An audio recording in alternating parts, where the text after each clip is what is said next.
Bismillahirrahmanirrahim. Assalamualaikum warahmatullahi wabarakatuh. Alhamdulillahirabbil alamin.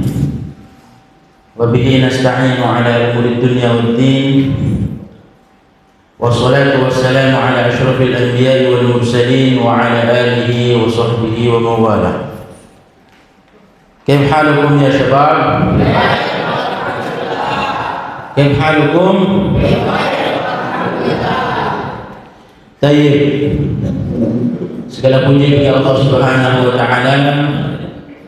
Salawat dan salam semoga terlimpah curahkan kepada baginda Rasulullah sallallahu alaihi wasallam.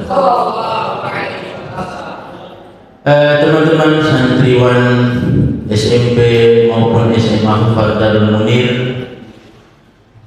Jati Asih, Jati Rasa, Bekasi, yang sama-sama mengharapkan ridha Allah Subhanahu wa taala melalui belajar ilmu agama. Sebentar lagi kita akan menghadapi sebuah bulan yang kita yakini sebagai sebuah bulan yang suci, yang mana banyak sekali hadis-hadis Rasulullah sallallahu alaihi wasallam yang menjelaskan tentang keutamaan daripada bulan suci Ramadan. Betapa mulianya bulan Ramadan sehingga Rasulullah sallallahu alaihi wasallam dalam berbagai hadis mempersiapkan.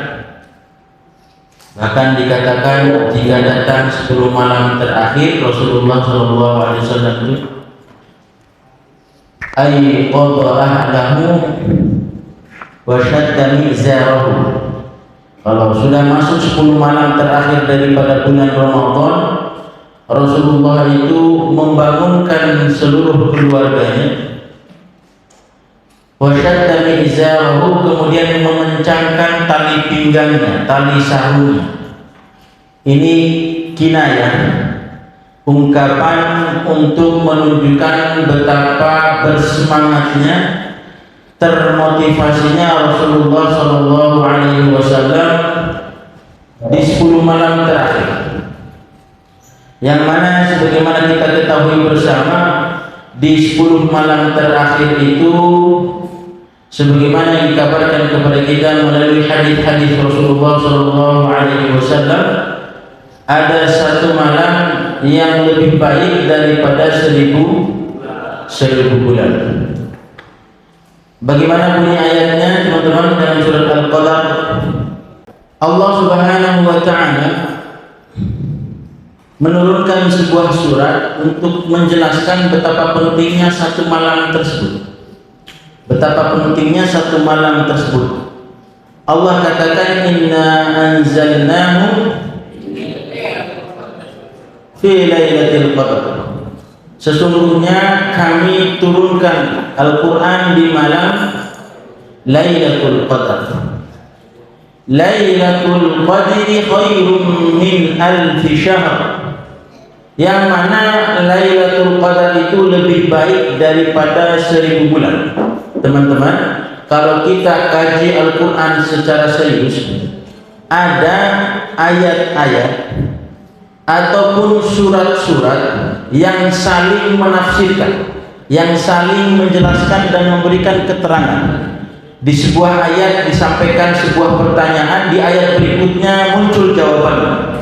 Salah satu contohnya adalah ayat ini, inna anzalnahu fi lailatul qadar wa ma adraka ma lailatul qadar. Apa yang kamu ketahui tentang malam Lailatul Qadar? Kemudian dijawab oleh ayat selanjutnya, Lailatul Qadri khairun min alfi syahr. Satu malam, yaitu malam Lailatul Qadar, khairun min alfi syahri, lebih baik daripada 1000 bulan. Maka kegiatan-kegiatan yang sifatnya mempersiapkan, kegiatan-kegiatan yang sifatnya mengingatkan, kegiatan-kegiatan yang sifatnya untuk merefresh kembali ingatan-ingatan kita tentang Ramadan, maka itu adalah sebuah kegiatan yang penting, sebuah kegiatan yang baik, sebuah kegiatan yang harus diutamakan. Kenapa? Itu adalah bentuk persiapan kita dalam rangka menghadapi sebuah hal yang besar.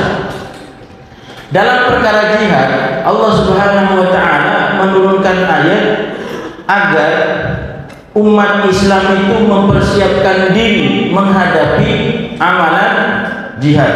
Allah Subhanahu wa taala berfirman, "Wa a'iddu lahum mastata'tum min quwwah wa min ribatil khair turhibuna bihi aduwwakum." Turhibuna bihi aduwallahi wa aduwwakum.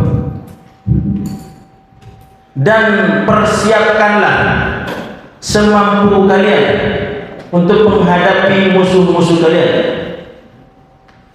Pemirribatil khair, dengan menampak kuda-kuda kalian, mempersiapkan kuda kalian. Dalam rangka apa? Turhibuna bihi, dalam rangka untuk menakut-nakuti musuh-musuh kalian dan musuh-musuh Allah Subhanahu wa taala. Kita ketahui bersama, setiap harinya syaitan selalu menggoda manusia. Godaan syaitan itu setidaknya ada beberapa langkah-langkah. Yang pertama mungkin agar kita melupakan sesuatu yang pekerjaannya penting atau kewajiban dari Allah Subhanahu wa taala.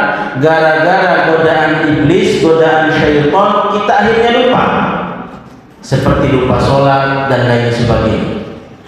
Atau mungkin pengalihan, seharusnya sholat dulu, akhirnya main dulu, nanti sholatnya. Jadi setan mengalihkan, melupakan, membuat kita lupa, membuat kita teralihkan. Atau setan akan menggoda kita sehingga kita meremehkan daripada perintah Allah Subhanahu wa taala. Dan yang paling terakhir, setan akan membuat kita yakin bahwa perkara-perkara agama itu tidak penting, maka tidak mengapa kita tinggalkan saja. Setan berbagai cara, berbagai metode agar membuat kita lupa, teralihkan, meremehkan, bahkan meninggalkan sama sekali perkara-perkara agama. Maka kegiatan yang demikian, yang sebagaimana yang dilaksanakan oleh kita pada hari ini, adalah dalam rangka merefresh kembali ingatan-ingatan kita tentang Ramadan, dalam rangka mengingatkan kembali tentang hal-hal yang sifatnya teknis, yang sifatnya fadilah, keutamaan dan lain sebagainya tentang Ramadan, sehingga pada saat kita memasuki bulan Ramadan, ingatan itu sudah utuh, sehingga ketika kita melaksanakannya, insya Allah pada saat melaksanakan bulan Ramadan, berpuasa di bulan Ramadan, kita benar-benar siap, baik secara mental ataupun fisik. Baik itu? Baik teman-teman, sebagaimana kita ketahui bersama dalam pelajaran fikih kita di kelas, bahwa surat Al-Baqarah ayat 183 yang dijadikan sebagai dasar bahwa ini kewajiban puasa, yang dijadikan sebagai dasar tentang kewajiban puasa, yaitu surat Al-Baqarah ayat 183. Ya ayyuhalladzina amanu kutiba alaikumus syiyam kama kutiba alal ladzina min qablikum la'allakum tattaqun. Wahai orang-orang yang beriman, kutiba alaikum, telah diwajibkan atas kalian, as-syiyamu, yaitu berpuasa, kama, sebagaimana apa, kama kutiba alal ladzina min qablikum, sebagaimana telah diwajibkan atas orang-orang sebelum kalian. Tujuannya apa? La'allakum tattaqun, agar kalian bertakwa. Sebuah perintah daripada Allah Subhanahu wa taala, sebuah perintah daripada Rasulullah sallallahu alaihi wasallam, bukanlah tanpa tujuan, tentu bertujuan. Tujuan daripada berpuasa banyak sekali, tetapi tujuan akhir daripada puasa yang akan diraih oleh orang-orang yang melaksanakan puasa tersebut adalah akan menjadi pribadi-pribadi yang bertakwa kepada Allah Subhanahu wa taala. menjadi pribadi-pribadi yang takut kepada Allah Subhanahu wa taala, ia akan menjaga hak-hak Allah atas dirinya. Kemudian Allah Subhanahu wa taala akan melindunginya, akan menolongnya, akan menjadikan dia orang-orang yang dekat dengannya sebagai kekasihnya, sebagai walinya. Kenapa? Karena ia adalah orang yang menjalankan perintah Allah Subhanahu wa taala. Allah katakan ketika menceritakan tentang wali, siapakah wali Allah Subhanahu wa taala? Ala inna awliya Allahi la khaufun 'alaihim wa la hum yahzanun. Ketahuilah bahwa wali-wali Allah itu la khaufun 'alaihim, tidak ada ketakutan atas mereka, wa la hum yahzanun, juga tidak ada rasa sedih atas orang-orang yang disebut sebagai wali Allah. Siapa mereka itu? Alladzina amanu wa kanu yattaqun.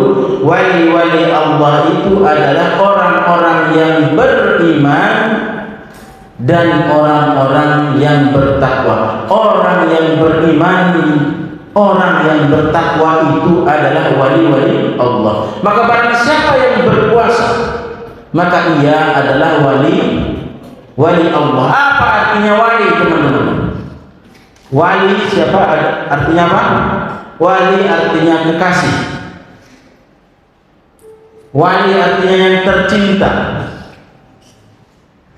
Wali adalah teman sejati, teman sejawat. Wali adalah penolong. Maka barang siapa yang melaksanakan puasa dengan sebenar-benarnya puasa, maka dia menjadi wali-wali Allah Subhanahu wa taala dan berhak mendapatkan pertolongan daripada Allah Subhanahu wa taala.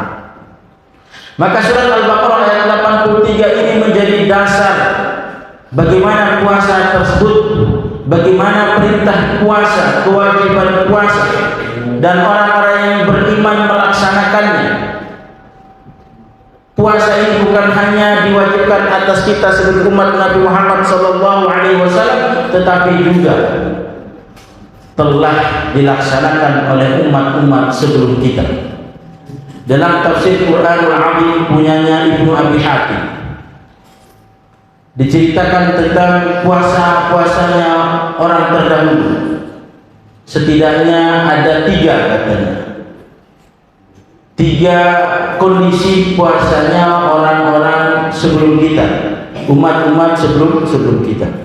Yang pertama, mereka berpuasa sebagaimana puasanya kita, yaitu di bulan Ramadan. Dulu ada bulan Ramadan, mereka berpuasa 30 hari atau 29 hari. 1 bulan full orang-orang terdahulu berpuasa. Ini menurut salah satu pendapat yang dinukil, yang ditampilkan oleh Ibnu Abi Hatim dalam tafsirnya Quranul Azim. Kemudian yang kedua, puasanya orang-orang sebelum kita itu adalah puasa Ayyamul Bid, yaitu puasa 3 hari pada setiap bulan Hijriah. Puasa 3 hari pada setiap bulan Hijriah, tepatnya tanggal 13, 14 hingga 15. Ini pendapat kedua yang beliau mungkin. Kemudian yang ketiga adalah puasa dengan tata cara sahur di waktu maghrib, kemudian berbuka di waktu maghrib lagi atau tengah malam. Ini adalah puasanya orang terdahulu. Yang pertama sebagaimana puasanya kita, yaitu bulan Ramadan. Yang kedua, puasa 3 hari pada setiap bulan Hijriah. Kemudian yang ketiga yaitu puasa dengan cara sahur di waktu maghrib, kemudian berbuka lagi setelah maghrib atau tengah malam. Ini yang ditafsirkan oleh Ibnu Abi Hatim dalam tafsirnya berkenaan dengan puasanya umat-umat terdahulu. Puasanya umat-umat terdahulu. Teman-teman, puasa ini seperti sholat. Puasa ini seperti sholat. Kenapa? Karena dia adalah rukun Islam, tidak boleh diremehkan, tidak boleh ditinggalkan. tidak boleh diremehkan, tidak boleh ditinggalkan. Kenapa? Semua orang mampu puasa, semua orang mampu sholat. Puasa dan sholat tidak terkait dengan status finansial, status ekonomi, sedangkan zakat, haji erat kaitannya dengan kemampuan ekonomi. Orang yang mampu secara finansial telah jatuh kewajiban haji atas. Orang yang mampu secara finansial telah jatuh kewajiban zakat atas. Sedangkan puasa dan sholat tidak ada kaitannya dengan kemampuan finansial. Maka seluruh siapapun, seluruh orang-orang yang beriman wajib melaksanakan puasa, kecuali orang yang benar-benar gila, orang muslim yang gila, hilang akal, sudah tidak ada lagi kewajiban syar'i atas. Atau siapa yang belum balik, bayi yang belum balik, Ustaz, bukannya kakek-kakek tua renta itu tidak wajib puasa? Kata siapa? Wajib puasa atasnya. Setelah dicoba ternyata tidak mampu, wajib diganti. Baik, wajib diganti dengan apa? Dengan fidyah. Ketika dia melaksanakan fidyah tersebut, ya udah, dia telah gugur daripada puasa Ramadan. Jadi puasa itu kayak sholat, teman-teman. Sholatnya orang sakit ya sambil berdiri.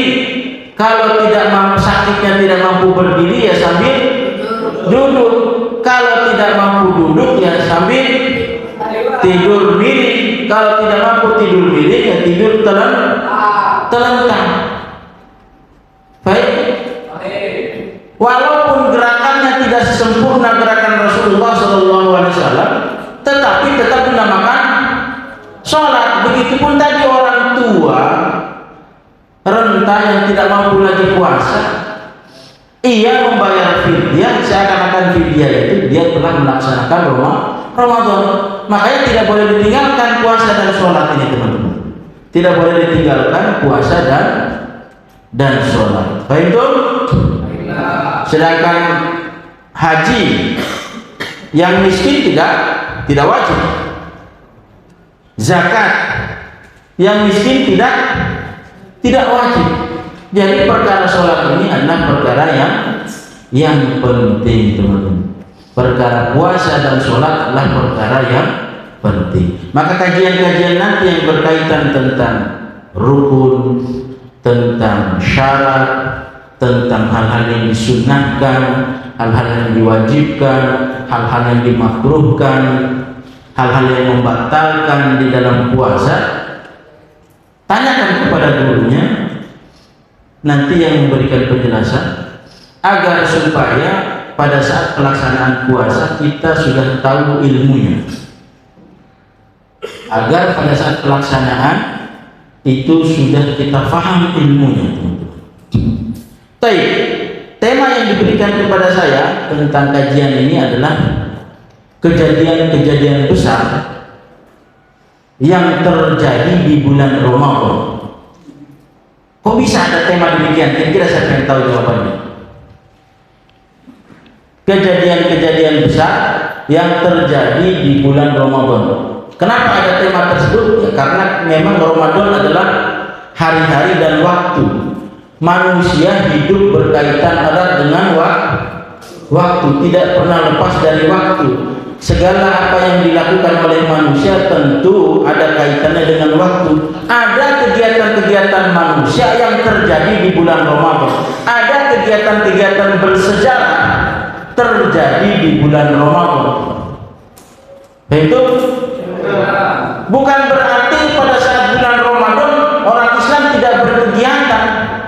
Pelajaran tentang kejadian-kejadian besar di bulan Ramadan menunjukkan bulan Ramadan itu bukan bulan tidur, bukan syahrul naum, bukan bulan tidur.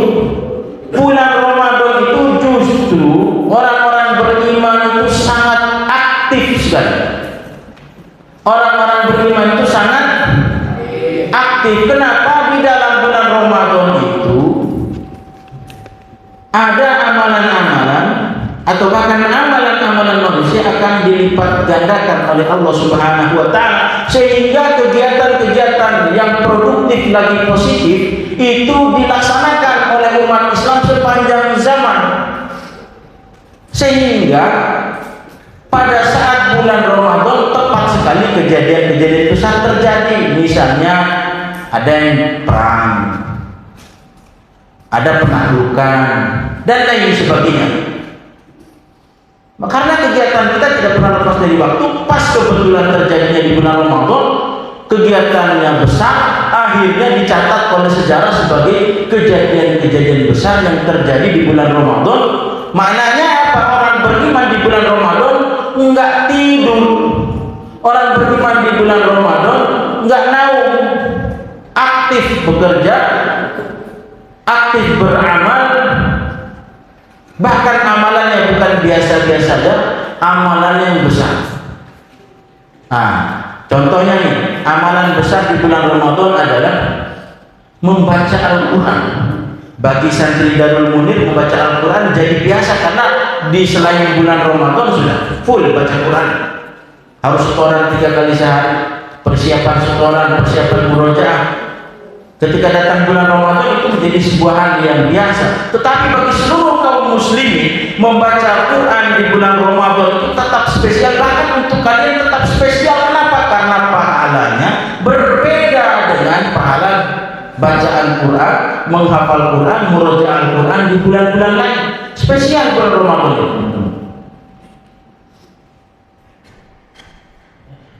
Ibnu Rajab Al-Hambali berkata dalam kitabnya Lataiful Ma'arif. Ibnu Rajab, siapa tadi namanya? Ibnu Rajab Al-Hambali berkata dalam kitabnya Lataiful Ma'arif. Lataiful, ya, Ibnu Rajab Al-Hambali dalam kitabnya Lataiful Ma'arif. Kitabnya beliau ini bercerita tentang bulan-bulan, bercerita tentang bulan-bulan. Bulan Muharram, amalan apa saja di dalamnya. Bulan Rajab, apa saja amalan-amalan di dalamnya. Salah satunya bulan Ramadan. Beliau katakan di dalam bukunya, amalan-amalan besar di bulan Ramadan. Amalan-amalan itu menjadi besar di bulan Ramadan. Yang besar menjadi kelipatan besar di bulan Ramadan. Karena Pak li syarafiz zaman, beliau katakan amalan bisa berlipat ganda karena sebab mulianya waktu. Beliau katakan ada 2 yang menyebabkan orang-orang beriman amalannya dilipat gandakan oleh Allah Subhanahu wa taala. Yang pertama karena mulianya tempat. Mulianya tempat menjadi penyebab amalan seseorang menjadi berlipat ganda. Misalnya sholat di kamar pahalanya berapa? 1 derajat. Sholatnya sah tetapi pahalanya cuma sah 1. Sholat di masjid 27 derajat. Sholatnya sah, pahalanya 27. Sama-sama sah tapi beda pahalanya, beda derajat. Yang di masjid lebih banyak. Kenapa?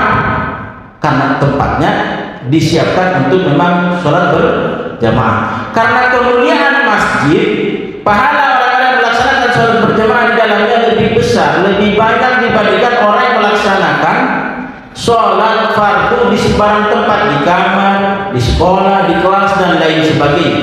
Karena mulianya tempat. Rasulullah SAW bersabda dalam Sahih, "Sholatun fi masjidi hadza khairun min alfi sholatin fi ma siwahu illa al-masjid al-haram." Sholat di Masjid Nabawi itu lebih baik daripada sholat di Masjid Nabawi lebih baik 1000 kali sholat di masjid lainnya, kecuali Masjid Al-Haram. Dalam riwayat lain dikatakan Masjid Haram Makkah itu 100.000 kali nilai pahalanya. Maknanya apa? Kamu sholat 1000 kali Masjid Darul Munir baru bisa nyamain 1 kali sholat di Masjid Nabawi. Kenapa? Karena mulianya kota Madinah.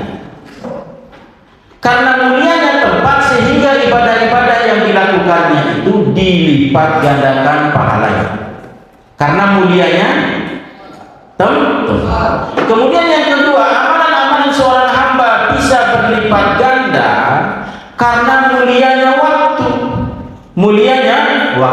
Contohnya, pahala sholat subuh di awal waktu jam 4:30 jam 4:30 pagi sholat subuh, karena waktu subuh sekarang itu 04:30 lebih. Kalau kita sholat di 04:40 itu waktu afdol. Sholat subuh di 4:40 itu waktu afdol. Kalau sholat subuh jam 7 sudah keluar dari waktu subuh, pahalanya jauh berbeda. Begitupun amalan-amalan di luar bulan Ramadan tentu berbeda dengan amalan di bulan Ramadan. Karena mulianya bulan Ramadan, kita katakan di awal, kita sudah baca sama-sama suratnya, bahwa di dalamnya itu ada 1 malam yang lebih baik daripada 1000 bulan. Amalan-amalan di dalam malam tersebut, zikir-zikir di dalam malam tersebut, sedekah di malam tersebut, berkata yang baik di malam tersebut, thalabul ilmi di malam tersebut, bagaikan thalabul ilmi, zikir, sholat, berkata yang baik selama 1000 bulan. Ada yang menghitung 1000 bulan itu sama dengan 80 tahun lebih. 80 tahun lebih. Maka di 10 malam terakhir dianjurkan zikir terus. Kenapa? Semoga-moga ketemu salah satu zikir kita dengan malam Lailatul Qadar. Zikir kita yang subhanallah, zikir kita yang alhamdulillah, sholat kita 1 rakaat, 2 rakaat, 10 rakaat di malam-malam 10 hari terakhir bulan Ramadan. Semoga-moga ketemu dengan malam Lailatul Qadar, sehingga pada saat kita bertemu Allah Subhanahu wa taala, hidupnya pendek tapi amalannya banyak. Kenapa? Ternyata ketemu malam Lailatul Qadar. Ternyata ketemu dengan malam Lailatul Qadar, sehingga amalannya dilipat gandakan oleh Allah Subhanahu wa taala. Itu kata Ibnu Rajab Al-Hambali, amalan seorang hamba itu dilipat gandakan oleh Allah Subhanahu wa taala karena 2 sebab. Yang pertama apa tadi teman-teman? Mulianya tempat. Seperti contohnya apa? Masjidil Haram Nabawi atau Masjidil Haram yang dekat di sini, sholat di kamar 1 derajatnya, sedangkan sholat di tempat khusus namanya masjid 27 derajat. Karena yang kedua, karena kemuliaan waktu. Sholat subuh di awal waktu pahalanya tentu berbeda dengan sholat subuh di jam 7. Karena tidur ngorok, begadang, malamnya bengong, akhirnya bangunnya subuh. Sholat subuhnya di jam 7. Pahalanya mana? Ya lebih banyak dengan waktu afdol. Apa saja kejadian-kejadian besar yang terjadi di bulan Ramadan? Teman-teman, siapa yang tahu?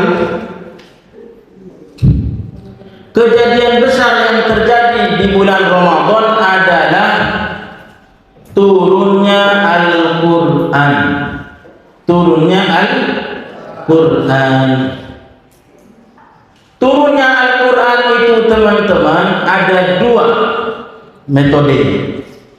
Turun daripada Allah Subhanahu wa taala ke Baitul Izzah, dari Lauhul Mahfuz ke Baitul Izzah. Turunnya jumlatan wahidah, turunnya itu sekaligus. Kemudian turun kepada Nabi Muhammad SAW melalui malaikat Jibril berangsur-angsur. Turunnya dari Baitul Izzah, dari Lauhul Mahfuz ke Baitul Izzah itu terjadi di bulan Ramadan di malam Lailatul Qadar. Terjadi di bulan Ramadan di malam Lailatul Qadar. Kemudian dari Baitul Izzah turun kepada kepada Rasulullah SAW berangsur-angsur sesuai dengan kejadian. Ayat pertama yang pertama kali turun adalah surat Al-Alaq 1 sampai 5. Baik teman-teman, Al-Quran diturunkan oleh Allah Subhanahu wa Ta'ala sekaligus dari Lauhul Mahfuz menuju Baitul Izzah di malam Lailatul Qadar. Maka kejadian yang paling besar dalam sejarah manusia adalah yang terjadi di bulan Ramadan adalah turunnya Al-Quran menuju Baitul Izzah. Apa kejadian besar di bulan Ramadan yang pertama? Turunnya Al-Quran ke Baitul Izzah. Paham teman-teman?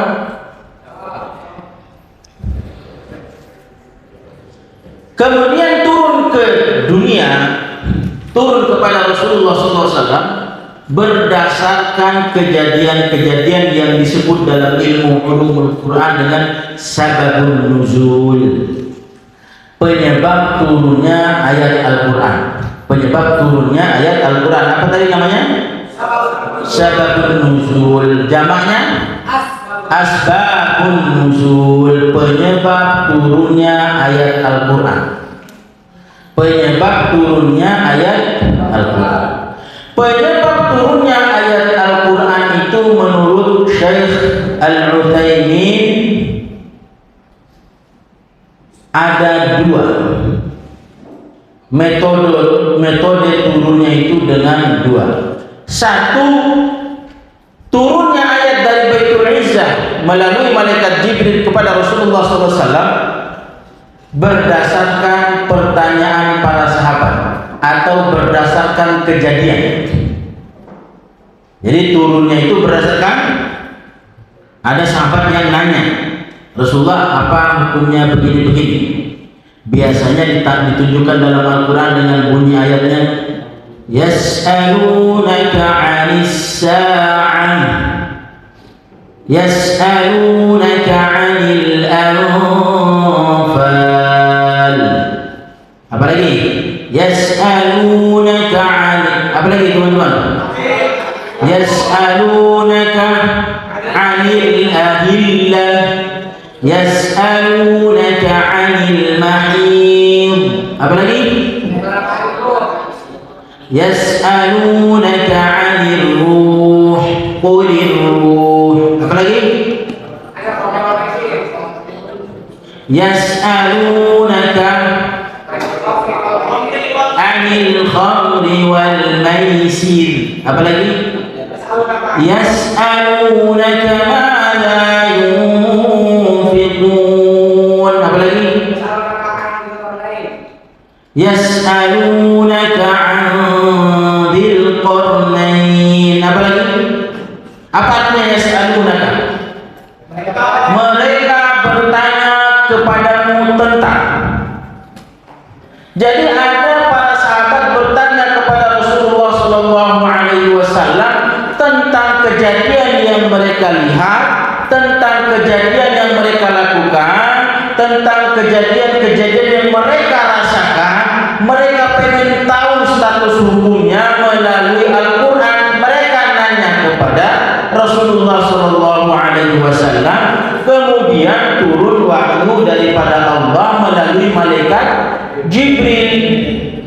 Yas'alunaka tadi menjadi asbabun nuzul, penyebab turunnya ayat-ayat tersebut, ayat-ayat tertentu. Misalnya ketika terjadi peperangan, ada harta rampasan. Di zaman dahulu sebelum zaman Nabi Muhammad SAW, harta-harta rampasan itu tidak boleh diambil oleh pasukan, oleh tentaranya. Dikumpulkan di suatu tempat, kemudian datang api dari langit, menyambarnya. Zaman dahulu kejadian-kejadian ajaib itu sering terjadi yang sebelum zaman Nabi Muhammad SAW. Setelah terjadi peperangan, harta rampasan terkumpul, dikumpulkan di tanah lapang, nanti ada api yang menyambar, hilang semua harta rampasan. Suatu hari ada sebuah kejadian. Setelah terjadi peperangan, pengikut atau pasukan Nabi tersebut menang. Dikumpulkan harta rampasan, ditunggu api nggak muncul, lama sekali ketemunya, dari pagi sampai lohor, dari lohor sampai asar, kok nggak ada yang ngambil. Ternyata ada salah seorang pasukan yang menyembunyikan sebongkah emas sebesar kepala sapi. Karena pada zaman sebelum Nabi Muhammad SAW diharamkan memakan harta rampasan perang. Haram hukumnya memakan harta rampasan perang bagi siapa? Bagi umat terdahulu. Sebelum umat Nabi Muhammad SAW diharamkan memakan harta rampasan, sehingga ada orang yang menyembunyikan emas sebesar kepala sapi. Sambaran api dari langit itu tidak turun karena masih belum lengkap harta rampasannya. Setelah ditanya, diinterogasi, ada yang mengaku dikembalikan ke tumpukan. Akhirnya datang api yang menyambar dari atas langit. Sambaran api dari atas langit itu menunjukkan bahwa jihad mereka benar, harta rampasannya lengkap, sehingga diambil oleh kekuatan langit, kekuatan api. Bukan film apa namanya? Blender. Film apa yang blender itu? Ada kekuatan api, kekuatan tanah. Yang blender. Avanon. Baik. Ketika itu terjadi peperangan di zaman Nabi SAW, zaman Nabi Muhammad SAW. Ada harta rampasan perang yang mereka bingung gimana ini hukum harta rampasan perangnya. Umat-umat sebelum umat Nabi Muhammad, harta rampasannya dikumpulkan, kemudian ada sambaran api dari langit. Sedangkan bagaimana umat Nabi Muhammad, umat terakhir ini, apakah sama hukumnya? Ternyata tidak. Mereka bertanya kepada Nabi sallallahu alaihi wasallam, yas'alunaka 'anil anfal, qulil anfal lillahi war rasul. Kemudian di ayat lainnya apa? Di ayat lainnya juz ke-10 awal-awal. Siapa yang hafal juz 10 awal-awal? Ayo. Jangan lupa.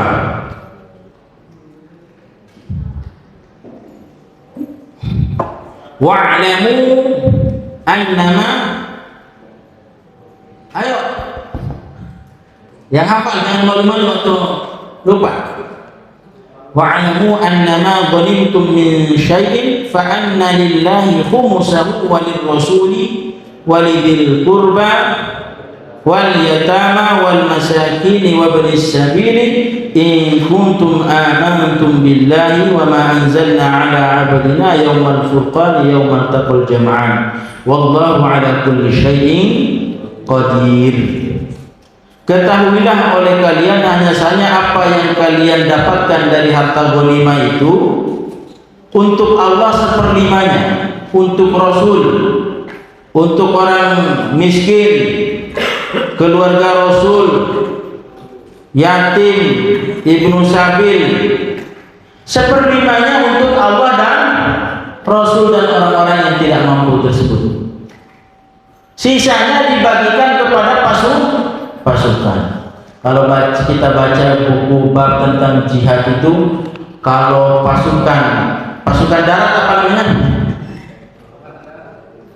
Kalau istilah kavaleri atau infanteri? Pasukan darat,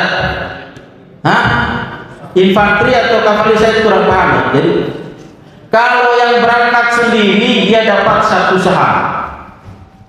Kalau memakai kendaraan berkuda dapat 2 saham. 2 saham untuk pasukan sendiri. Pasukan berkuda 3 sahamnya, 1 untuk kuda, 2 untuk dia. Baik. Bahkan ada istilah navel namanya. Navel itu adalah seorang pasukan berprestasi, bisa melawan langsung seorang musuh, kemudian menewaskan musuh tersebut. Pedangnya yang mahal, perisainya yang mahal, itu menjadi hak orang yang melakukan pertempuran dengannya. Bisa diambil, tapi atas persetujuan pemimpin pasukan, panglima. Jadi yas'alunaka yang kita baca dalam Al-Quran, yas'alunaka anis sa'ah dan lain sebagainya, itu adalah pertanyaan-pertanyaan dari sahabat atau selain sahabat seperti kaum Yahudi, kaum Nasrani yang bertanya kepada Rasulullah SAW, kemudian turun wahyu daripada Allah Subhanahu wa Ta'ala. Jadi kejadian paling besar yang terjadi pada saat bulan Ramadan adalah turunnya Al-Quran ke Baitul Izzah. Baik. Banyak sekali baitul di langit sana. Ada namanya Baitul Ma'mur. Ada dalam Al-Quran enggak? Wasaqofil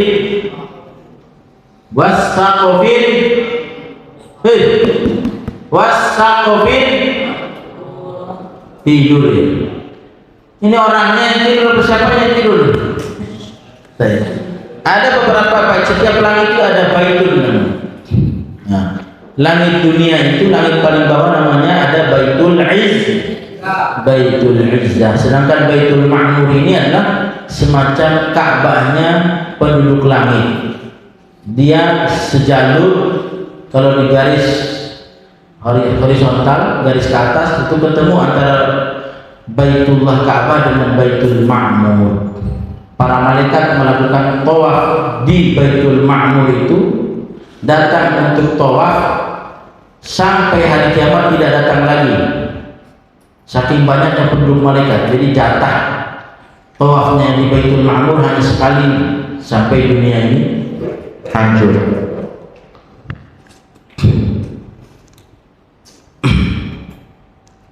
Kejadian kedua di bulan Ramadan adalah perang Badar. Perang apa?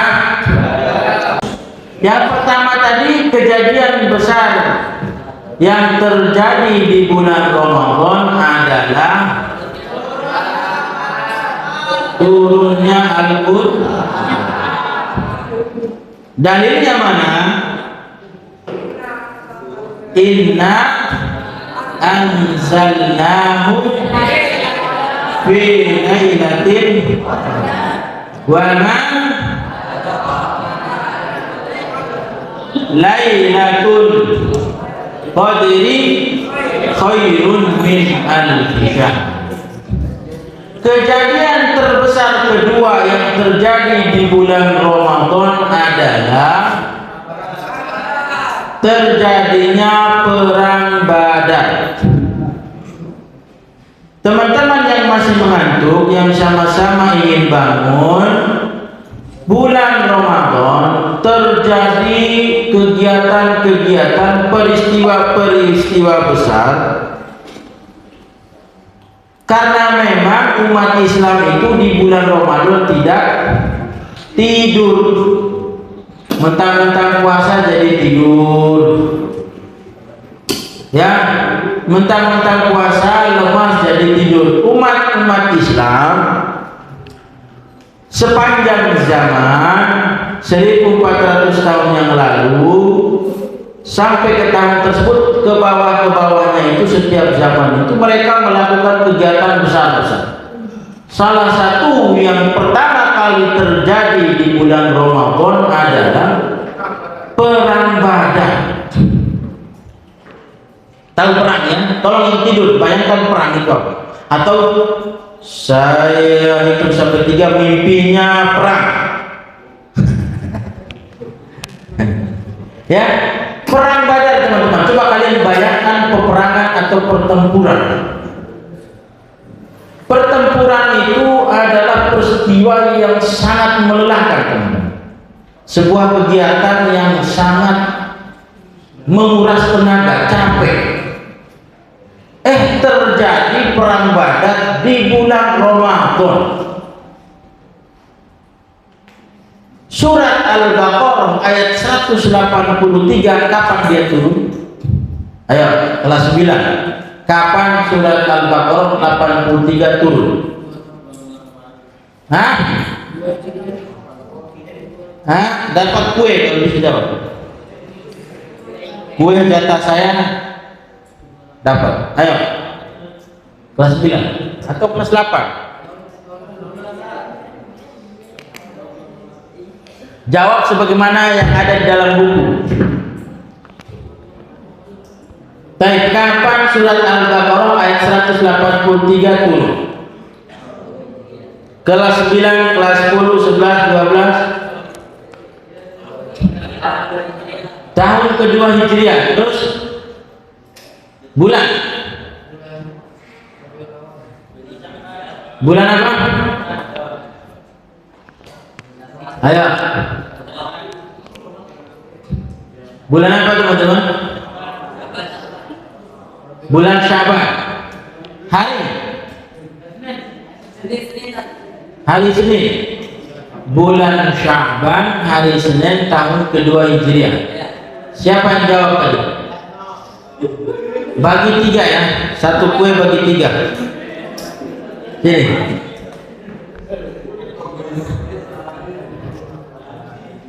Jawab ulang. Jawab pesan yang kencang. Surat Al-Baqarah ayat 183 bilang. Turunnya tanggal 2 Hijriah. Ulangi surat Al-Baqarah. Surat Al-Baqarah turunnya ayat Al-Baqarah. Ulangi. Surat Al-Baqarah ayat 183 turunnya tahun 2 Hijriah, bulan Syaban, hari Senin.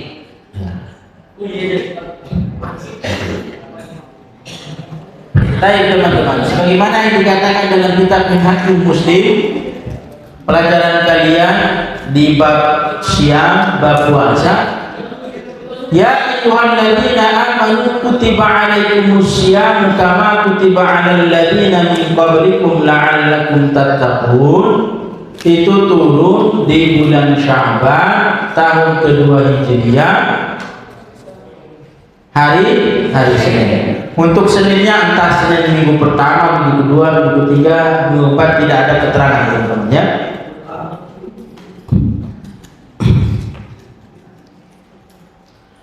Turun di bulan Sya'ban, maka kewajiban puasa jatuh di bulan Ramadan. Para sahabat sudah mendapatkan info bahwa tahun ini kita akan puasa di bulan Ramadan. Kemudian qadarullah, terjadi perang Badar. Perang Badar ini sebagaimana dikatakan dalam kitab Nurul Yakin dan kitab-kitab yang lainnya, karena sebab kafilah dagang dari kaum Quraisy pulang dari Syam, selesai melakukan perdagangan. Rasulullah SAW, antara Rasulullah dengan pasukan Quraisy tidak ada perjanjian damai. Justru pihak yang dirugikan adalah Rasulullah dan para sahabatnya dari kalangan Muhajirin. Mereka terusir dari kota Makkah. Harta mereka disita, harta yang ditinggalkan diambil. Sahabat-sahabat mereka yang belum mampu berhijrah disiksa. Siksaan-siksaan yang telah mereka terima di periode Mekah itu masih berbekas. Harta-harta yang mereka tinggalkan tidak bisa diambil lagi. Rumah yang ditinggalkan dan lain sebagainya. Belum sampai di situ, teror terus-menerus dilakukan oleh kaum kafir Quraisy terhadap para sahabat yang masih di Mekah. Tidak ada lagi yang berani melakukan hijrah karena memang ditahan oleh kaum kafir Quraisy. Sehingga Rasulullah SAW melakukan sesuatu untuk memberi mereka peringatan. Ternyata rencana Rasulullah SAW untuk menghadang kafilah dagang dari Syam, kafilah Quraisy yang dagang dan pulang dari Syam, diketahui oleh mereka sehingga mereka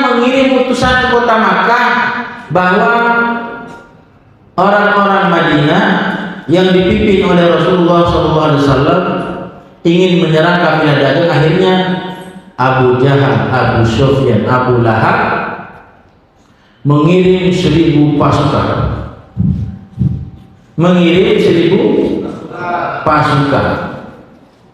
untuk melakukan konfrontasi dengan Rasulullah SAW. Akhirnya kedua pasukan bertemu di sumur Badar. Badar ini suatu daerah di dekat kota Madinah. Ustadz pernah ke sana, jalan-jalan ke sana. Di situ ada tugu tertulis syuhada atau orang-orang yang syahid di kalangan umat Islam, jumlahnya sekitar 7 atau 8 orang. Sedangkan yang mati di kalangan kafir Quraisy itu sekitar 70 orang. Tidak terelakkan pertempuran, jumlah pasukan Islam sungguh sedikit. Pasukan berkudanya hanya 2 orang. Sedangkan pasukan berkuda dari kalangan kafir Quraisy sekitar 200 atau 400, Ustaz lupa. Pasukan berkudanya sekitar 200 atau 400 pasukan. Perbedaan yang cukup signifikan, jauh sekali bedanya pasukan berkudanya 2, sedangkan kafir Quraisy kelipatan, puluhan kali kelipatan. Terjadilah pertempuran besar tersebut. Rasulullah SAW berdoa di awal pertempuran itu. Maknanya, ya Allah, kalau seandainya kami kalah, tidak ada yang menyembahmu setelah ini. Kalau seandainya pasukan Nabi Muhammad SAW kalah di perang Badar, tidak akan ada yang menyembahmu setelah itu, kata Rasulullah SAW. Terjadilah pertempuran. Akhirnya dimenangkan oleh orang Islam. Yang jadi syahid di pasukan Islam hanya 8 orang. Sedangkan di kalangan kafir Quraisy 70 orang meninggal, 70 orang tertawan. Dan yang tertawan itu adalah pemimpin-pemimpinnya. Maknanya orang-orang besar di kota Makkah. Orang-orang besar di kota Makkah tertawan. Orang-orang besar di kota Makkah yang tertawan. Salah satu yang tertawan itu adalah menantu Rasulullah SAW, namanya Abul As. Menantu Rasulullah SAW, suami daripada putri Rasulullah bernama Zainab.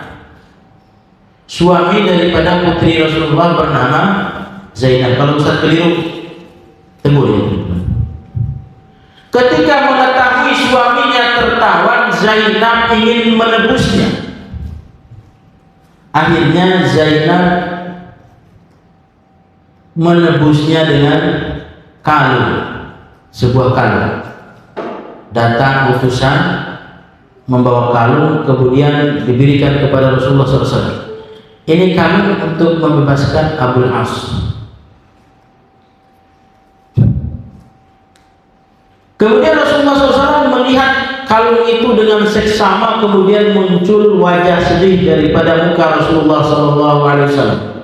Ternyata kalung tersebut adalah hadiah Sayyidatina Khadijah, ibunda kita Khadijah, istri daripada Rasulullah SAW, untuk putrinya Zainab. Melihat kalung tersebut, Rasulullah SAW mengingat masa-masa indah dengan ibunda kita Khadijah. Akhirnya Rasulullah SAW meminta dispensasi kepada para sahabatnya, kalau seandainya kalian rela, bebaskanlah Abul As ini tanpa mengambil kalung ini, dan kalung ini dikembalikan kepada Zainab, putri beliau Rasulullah SAW. Akhirnya dilepas Abul As kembali ke Mekah, dan kalung tersebut dikembalikan karena kenangan Rasulullah SAW. Di perang Badar tersebut, kemenangan kebenaran besar didapatkan oleh orang-orang muslim bahwa umat Islam bukanlah kaum yang lemah. Umat Islam bukanlah kelompok yang du'afa, yang bisa disiksa-siksa, yang bisa ditahan-tahan, yang bisa dizalimi. Ternyata mereka adalah orang-orang yang berkompeten, orang-orang yang kuat. Semakin takut kafir Quraisy. Kenapa? Mereka sedang tidak makan dan tidak minum, berperang melawan kita, dan mereka menang. Padahal jumlah kita berkali-kali lipat dibandingkan jumlah mereka. Berarti mereka ini bukan orang sembarangan. Berarti orang Islam ini bukan orang sembarangan. Bukannya kalau datang bulan puasa itu menjadi kaum rebahan, tidur sambil scroll HP, tidur sambil bengong-bengong gigit kuku. Tidak, ternyata umat Islam itu adalah umat yang kuat, umat yang berani, selalu aktif, tidak mau terzalimi, bangkit melakukan perlawanan terhadap ketidakadilan. Walaupun jumlah mereka sedikit, mereka tetap suarakan kebenaran di hadapan tirani, sehingga kebenaran tersebut didengar oleh seantero dunia. Hingga hari ini kebenaran itu sampai kepada kita, dan kita peluk kebenaran itu dengan sepenuh hati dan jiwa. Kenapa? Karena para sahabat pada saat itu tidak tidur di bulan Ramadan, tidak rebahan di bulan Ramadan, bahkan mereka melakukan perlawanan terhadap tirani ketidakadilan yang dilakukan oleh kafir Quraisy, sehingga mereka menjadi kaum yang dianggap akhirnya tidak diremehkan. Ternyata sekelompok orang yang jumlahnya sedikit tersebut punya nyali, punya kekuatan. Betul? Umat Islam di bulan Ramadan tidak tidur, kawan, ya, tidak rebahan, aktif, positif dan progresif, melakukan kegiatan dengan semangat. Kegiatan-kegiatan itu bukan asal-asalan, tapi kegiatan yang positif, bahkan sifatnya progresif, bertambah. Misalnya baca Qur'annya tiap hari semakin banyak, misalnya tiap hari ngafalnya semakin banyak, tiap hari baca hadisnya semakin banyak, hafal hadisnya semakin banyak. Bahkan dia lakukan tanpa paksaan, dia lakukan secara sukarela, dan dia lakukan secara mandiri. Karena dia sudah besar, dia sudah dewasa, masa depannya dia itu di tangannya. Dia yang mampu merubah masa depan dia. Dia yang mampu mencatat dan menoreh kemana ia akan tuju, kemana ia melangkah. Jangan mau terombang-ambing di atas kapal karam bernama angan-angan. Jangan mau tersesat di hutan belantara yang bernama hayal.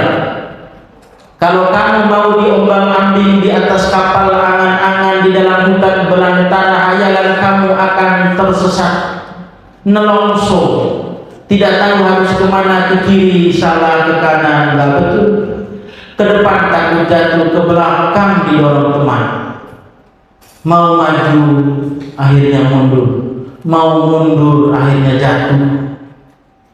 Kenapa? Karena dia tidak mau melakukan kegiatan-kegiatan yang aktif, positif, progresif. Maunya bengong, datang panggilan, makan, langsung agresif. Giliran urusan makan paling cepat, cekatan, serobot sana sini, ambil piring teman.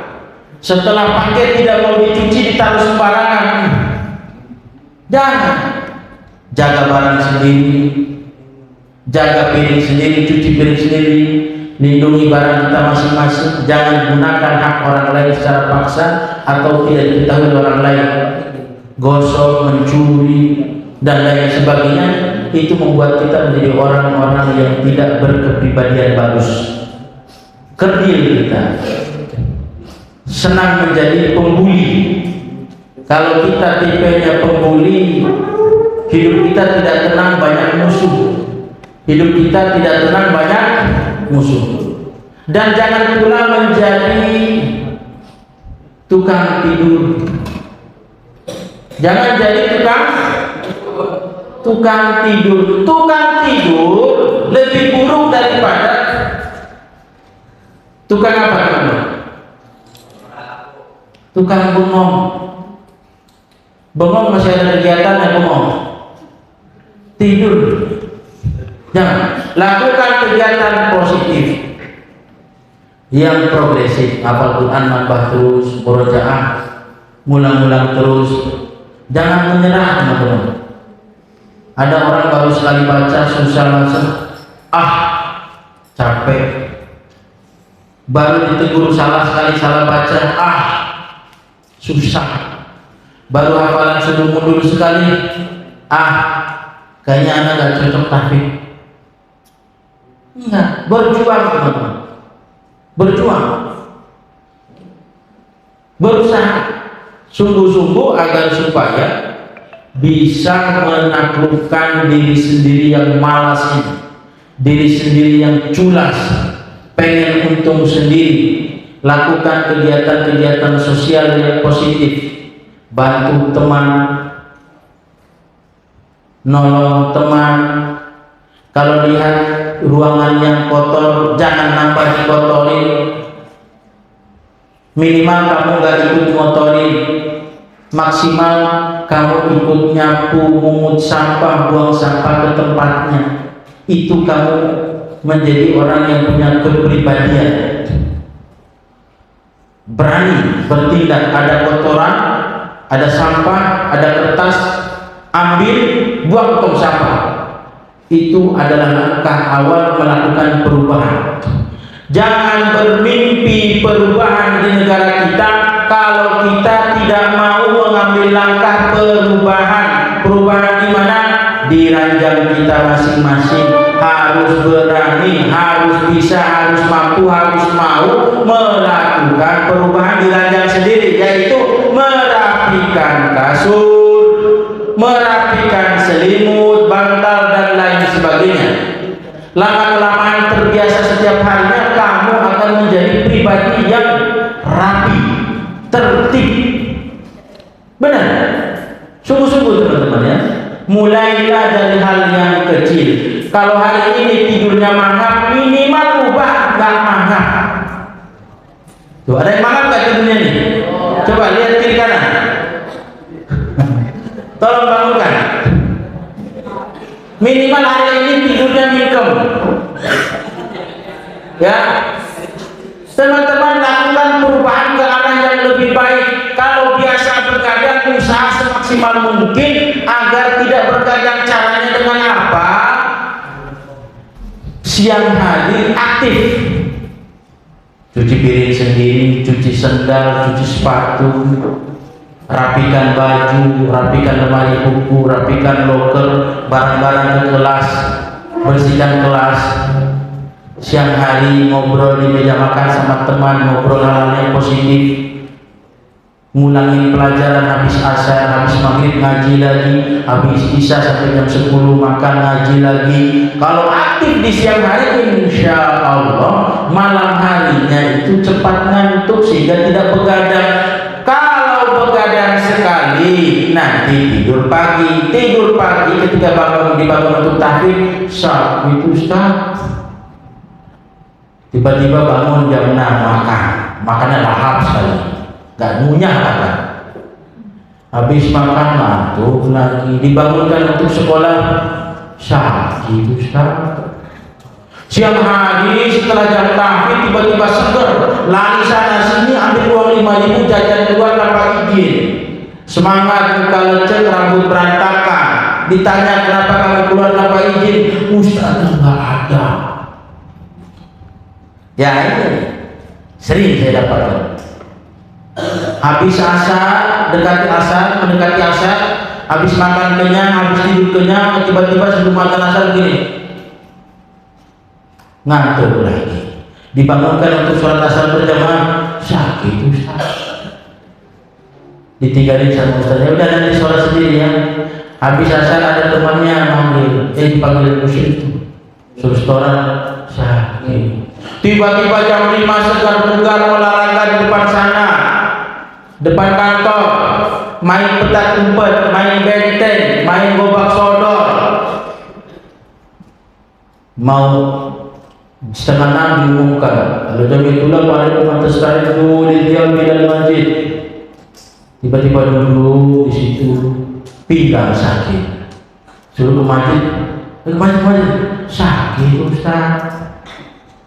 Setelah sholat maghrib suruh murojaah, sakit Ustaz. Habis isya, habis makan segar lagi, makan anunya lagi makannya. Suruh murojaah, habis makan sakit Ustaz. Selesai jam tahfidz, jam belajar jam 10, seger mata dia dari jam 10 sampai jam 2. Kenapa? Karena full tidur pagi sampai siang. Segar sampai jam 2, jam 2 itu bengong sendiri. Akhirnya godaan setan datang, kabur malam-malam. Ya, begitu kan? Rencana-rencananya kan begitu. Pura-pura sakit, bohong. Pura-pura sakit, bohong. Disuruh ngaji, malah bilang sakit, bohong lagi. Pas jam 10 malam tidak ada yang begadang bareng dia ngomong aja sendiri. Akhirnya bikin-bikin hayalan sendiri, bikin-bikin kasus sendiri. Besok bangun subuh karena tidurnya jam 2, subuh sakit itu Ustaz. Iya kan? Iya atau tidak? Iya atau tidak? Ustaz ini nyantri, teman-teman. Nyantri tahu tipe-tipe yang begitu, tahu yang tidak mau berjuang. Baru susah sekali menghafal langsung nyerah itu tipe-tipe itu. Tidak ada manusia dilahirkan bodoh. Kalau dia mau usaha sungguh-sungguh, insya Allah bisa hafal itu, bisa selesai tahsil. Cuman dasarnya kita gak mampu bertahan, karakternya mudah menyerah. Ya sudah, akhirnya dia ditampak oleh keadaan. Teman-teman lulus tahsil, dia belum lulus, ditampak oleh keadaan. Teman-teman sekelasnya dia udah 3 juz, dia belum lulus tahsil, ditampak oleh keadaan. Teman-teman udah 10 juz, dia baru lulus tahsil, ditampak oleh keadaan. Seharusnya targetnya 15 juz SMP, karena sering malas-malasan, tidak mau bertahan dan berjuang, akhirnya lambat hafalannya. Padahal waktu ngajinya banyak. Berbeda dengan tidak ada alokasi waktu ngaji. Lambat hafalan tidak masalah, karena memang prioritasnya bukan ngaji, bisa jadi sekolah, bahasa Arab dan lain sebagainya. Ini alokasi waktunya kurang lebih 5 jam, kok tahsil bisa 2 tahun.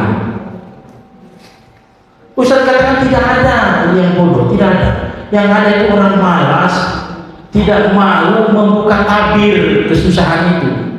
Bukan caranya ulang-ulang sabar, ulang-ulang sabar, udah itu doang. Kalau kurang waktunya, ngaji lagi di luar waktu 5 jam atau 4 jam itu. Salahnya kita tidak mau berjuang, tidak mau berjuang. Itu harus mampu berjuang. Makanya bulan Ramadan ini, masih bulan Ramadan, menjadi momen untuk mempercepat hafalan, memperbanyak bacaan Al-Quran. Kenapa? Para sahabat dulu perang loh di bulan Ramadan, perang. Tahu perang?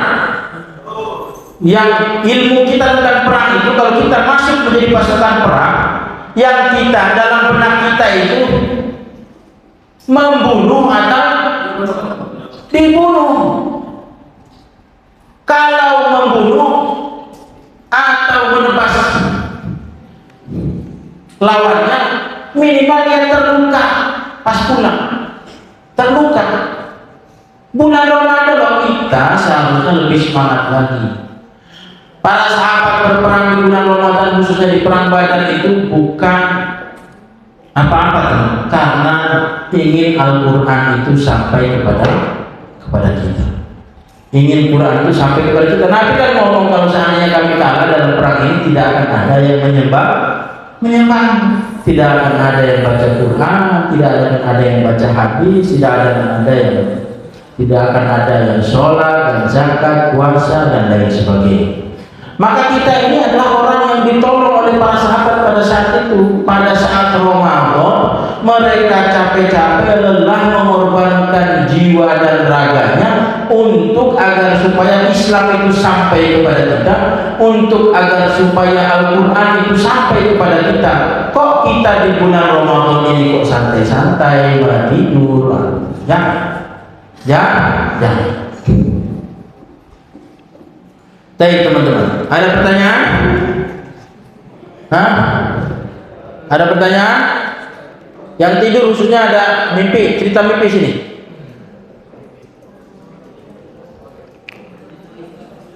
Ayo, yang tidur cerita mimpi boleh?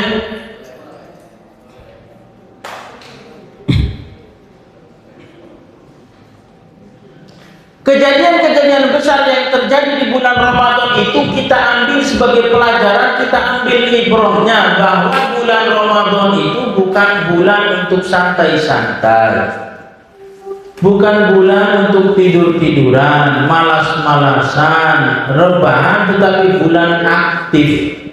Orang belajar, orang berkegiatan. Bahkan terjadi peperangan, jihad fisabilillah, perang Badar, perang antara kaum muslimin dan kafir Quraisy. Walaupun peperangannya di bulan Ramadan, tetapi kaum muslimin memetik kemenangan. Kenapa? Karena keyakinan mereka kepada Allah Subhanahu wa taala, karena keteguhan mereka terhadap keyakinan mereka, sehingga Allah karuniakan kepada mereka pertolongan. Allah karuniakan kepada mereka pertolongan.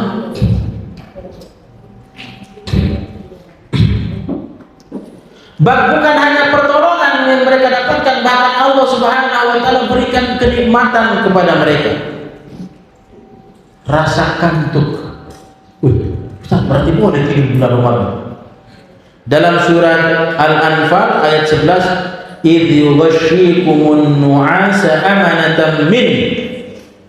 Ketika Allah Subhanahu wa taala berikan mereka rasa kantuk nu'as sebagai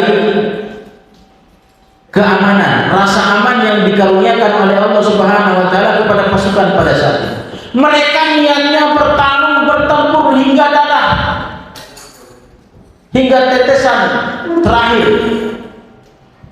Akan tetapi Allah berikan kemudahan kepada mereka, diberikan pertolongan sekaligus rasa kantuk. Allah berikan kenyamanan, keamanan kepada mereka, hamba-hamba Allah, wali-wali Allah yang bertakwa tersebut, yang niat aktif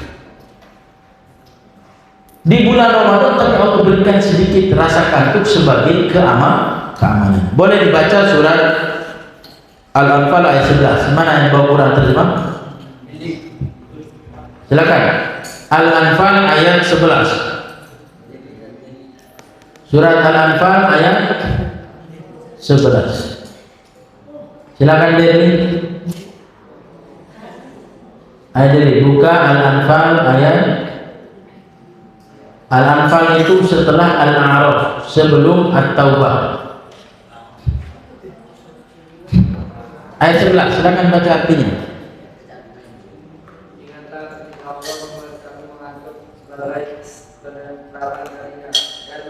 Ulangi lagi.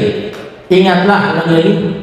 Ingatlah ketika Allah membuat kamu mengantuk sebagai badan kedalaman darinya dan menurunkan air hujan dari langit kepadamu untuk menyucikan kamu dengan hujan itu, menghilangkan gangguan-gangguan setan dari dirimu dan menguatkan hatimu serta memperteguh telapak kakimu.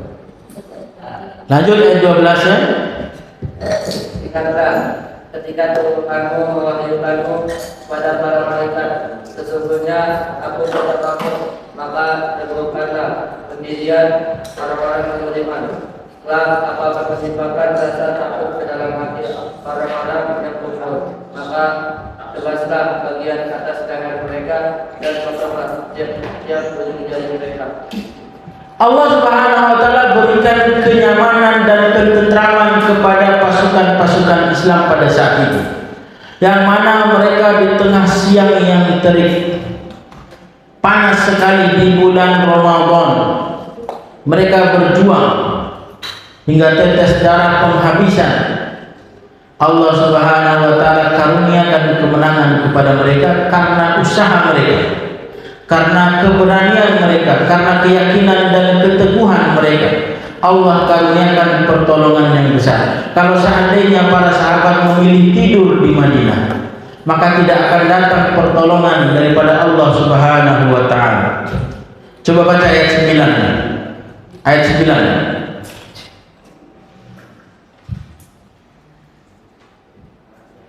Baca ayat 9-nya, Derli.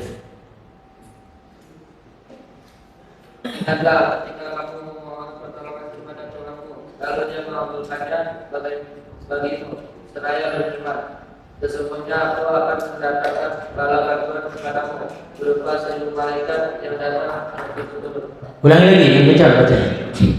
Ingatlah ketika memohon pertolongan kepada Tuhanmu, lalu Dia mengabulkannya bagimu seraya beriman. Sesungguhnya Aku akan mendatangkan bala bantuan kepadamu berupa 1.000 malaikat yang datang berturut-turut. Allah mengijabahi doa Rasulullah sallallahu alaihi wasallam. Rasulullah berdoa di bulan Ramadan dalam keadaan genting di hadapan musuh-musuhnya. Doanya diijabahi oleh Allah Subhanahu wa taala. Kemudian Allah Subhanahu wa taala mengirimkan 1.000 malaikat yang datang secara berturut-turut. Jadi diceritakan oleh ex Badar tapi dari pihak kafirin ketika masuk Islam. Cerita mereka, kami itu berperang melawan orang yang menggunakan kuda putih dan berjubah putih. Mereka menebas kepala-kepala syaitan yang menggoda, yang mengajak, yang menjadi teman-teman sejati orang-orang kafir Quraisy.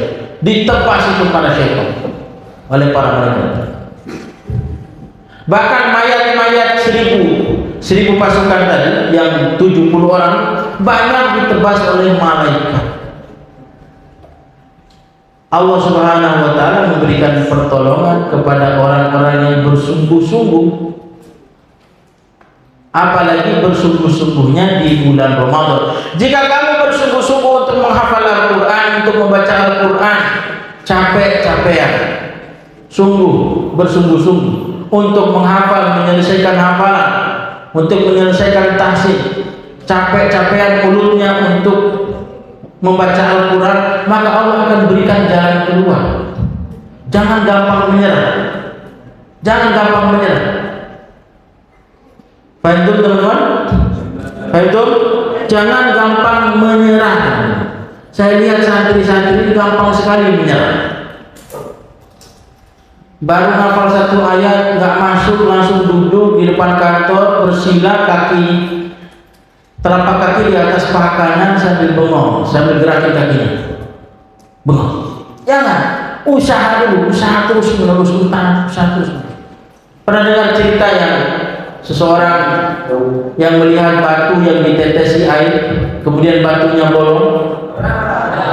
Satu tetes pertama tidak membuat batu itu bolong, tapi tetesan terus menerus, berhari-hari, berminggu-minggu, berbulan-bulan, bertahun-tahun, tetesan tersebut mengikis sedikit demi sedikit kerasnya batu tersebut.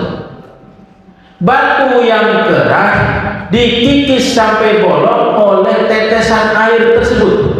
Kalau kita menganggap diri kita bodoh, kemudian tidur, akhirnya lama-lama bodoh betulan karena otaknya tidak dipakai untuk usaha. Kita katakan di awal tadi tidak ada manusia bodoh. Yang ada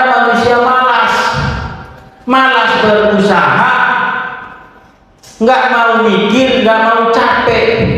Kalau kamu usaha pertama gagal, kedua, ketiga, keempat, kelima, keenam, ketujuh, sampai ke 1000, sampai ke 1.000.000, miliar usaha yang kamu lakukan itu di hadapan Allah bernilai pahala. Tentu usaha akan ada hasilnya. Minimal kamu menjadi orang yang pantang menyerah. Sifat sejati orang sukses adalah pantang menyerah. Usaha ulangi, usaha ulangi, usaha ulangi, usaha ulangi terus menerus. Begitu terus menerus. Jangan baru sekali 2 kali menyerah, tidur bertahun-tahun.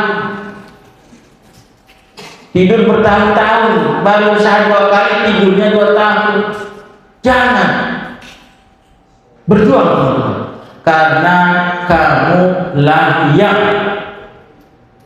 menggariskan masa depan kamu. Kalau pengen menjadi ahli Quran, ya Quran selalu berada di tanganmu, lisanmu selalu melantunkan Al-Quran, hatimu selalu terpaut dengan Al-Quran, baru dikatakan sebagai ahli Al-Quran. Ya, jangan ngaku ahli Al-Quran, megang Quran baru 2 menit, tidurnya 2 jam sehari. Megang lagi Quran besok cuma 2 menit, sehari cuma 2 menit, cuma megang doang. Baru dibuka, capek. Baru dibuka, menyerah, susah ayatnya. Belum lagi ustaznya ketat banget lagi. Salah dikit suruh mundur, salah dikit suruh mundur. Kalau kamu tidak pernah mundur berkali-kali, kamu tidak akan pernah tahu nikmatnya usaha. Kalau kamu tidak pernah disuruh mundur, kamu tidak akan pernah tahu betapa manisnya lolos daripada ujian, karena telah berhasil membetulkan kekurangan. Kadang baru ditolak sekali hafalannya, sedih. Besoknya lagi ditolak lagi, sedih sambil nangis. Besoknya lagi ditolak hafalannya, sedih, nangis. Besoknya udah gak mau usaha lagi. Jangan.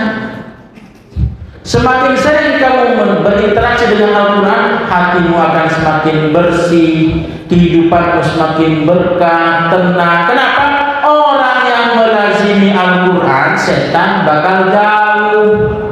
Setan bakal jauh, ya enggak, Akmal? Ya, Mal? Betul nggak omongan saya, Mal? Yang lain, Yusuf, betul nggak? Yafiq? Kalau kita sering baca Al-Quran, insya Allah setan akan menghindari kita. Kita nggak bakal digoda. Ngapain kamu di sini? Ngapain kamu di sini? Pulang aja ke rumah, nggak bakal gitu. Kalau kita sibuk baca Quran, kalau sibuk mikirin rumah, mikirin game, ya setan bakal senang. Ya betul, pikirin terus, pikirin terus, pikirin terus. Nggak usah pikirin Quran buat apa? Pikir aja gamenya, udah lagi perang itu teman-teman kamu di rumah tuh main game terus. Kamu gak bisa main game, ngapain di sini? Izin pulang aja. Gak boleh, pura-pura sakit aja agar izin pulang. Begitu nanti digoda oleh setan. Makanya usaha jangan gampang menyerah. Apalagi di bulan Ramadan. Baik, demikian kajian kita teman-teman. Masih tersisa 30 menit lebih. Silakan bertanya. Kalau saya bisa saya jawab, kalau saya nggak bisa PR. Kalau teman kamu bisa jawab, silakan maju ke depan memberikan jawaban. Ya, silakan. Satu orang dulu. Itu dulu, Umar.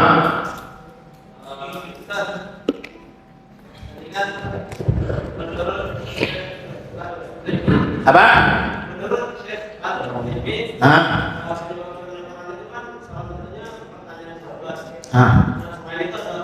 Oh ya, tadi lupa saya.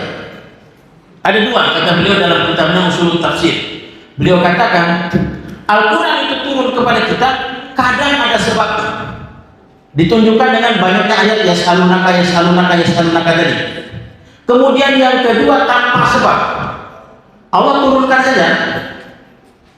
turunkan saja ayat itu tanpa adanya sebab. Makanya kalau kita cari buku Asbabun Nuzul, sebagaimana itu kitabnya Asbabun Nuzul di Imam Al-Wahidi, hanya sedikit ayat-ayat yang memiliki sebab turun. Sisanya banyak sekali ayat-ayat yang tidak memiliki asbabun nuzul. Jadi yang kedua itu turun saja tanpa ada sebab. Bisa dirujuk kembali referensinya ada Ushul Tafsir miliknya Syekh Al-Utsaimin. Salah satu kitab Asbabun Nuzul yang masyhur adalah kitab Asbabun Nuzul punyanya Imam Al-Wahidi. Al-Wahidi. Baik, ada yang bertanya Arya? Silakan. Jadi bertanya, Ya. kenapa 17 Ramadan disebut hari nuzul Quran? Kenapa? 17 Ramadan disebut nuzul Quran. Kenapa di hari ke-17 Ramadan ada juga merayakannya di pertengahan Ramadan di 15 juga ada dijadikan sebagai hari nuzulul Quran karena mengambil dari turunnya Al-Quran. Turunnya Al-Quran kepada Rasulullah SAW di Gua Hira atau turunnya Al-Quran menuju Baitul Izzah terjadi di bulan Ramadan, sehingga sebagian umat Islam merayakannya, membuat kegiatan, membuat kajian, membuat zikir-zikir tertentu untuk merayakan turunnya Al-Quran tersebut. Ada yang merayakannya di 17 Ramadan disebut dengan hari nuzulul Quran karena memang Al-Quran turun secara jumlatan wahidatan, satu kali turun dari Allah Subhanahu wa taala menuju Baitul Izzah pada saat bulan Ramadan. Baik, ada lagi? Silakan. Fidyah itu bayarnya misalkan sehari nggak puasa atau sebulan nggak puasa. Baik.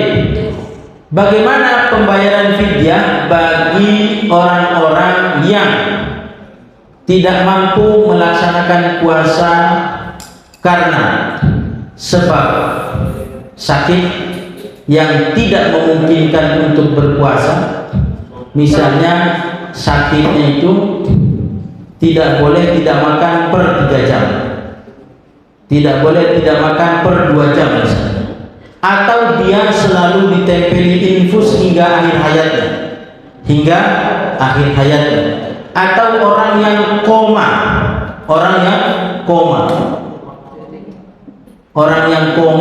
yang selalu tertempel infus ke tangannya di setiap harinya hingga berlangsung lama puluhan tahun, sebagaimana salah seorang pangeran Saudi Arabia terkena kecelakaan di usia muda hingga hari ini yang bergerak cuma jari-jarinya, sisanya hidup dengan bantuan infus. Maka mereka ini membayar fidyah. Bayar fidyah itu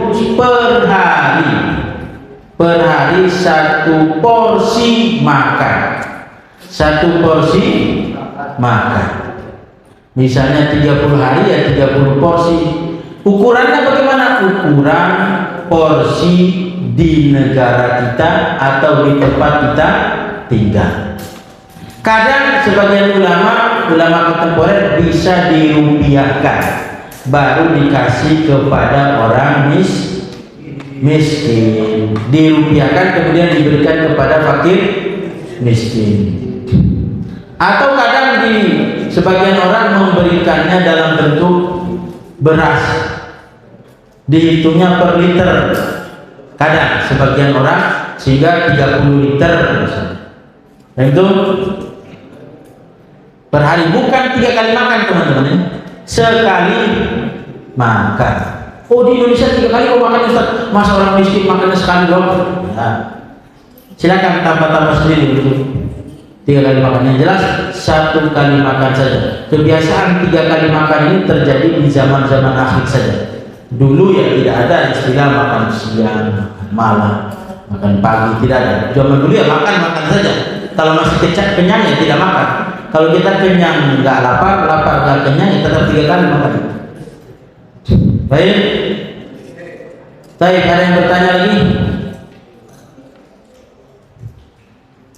Ada yang bertanya lagi? Silakan.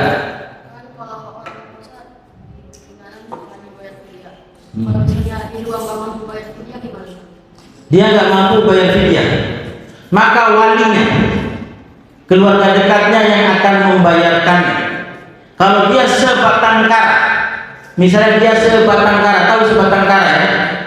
Istilah sebatang kara tahu nggak? Orang tidak punya keluarga ke samping, keluarga ke bawah, keluarga ke atas nggak punya.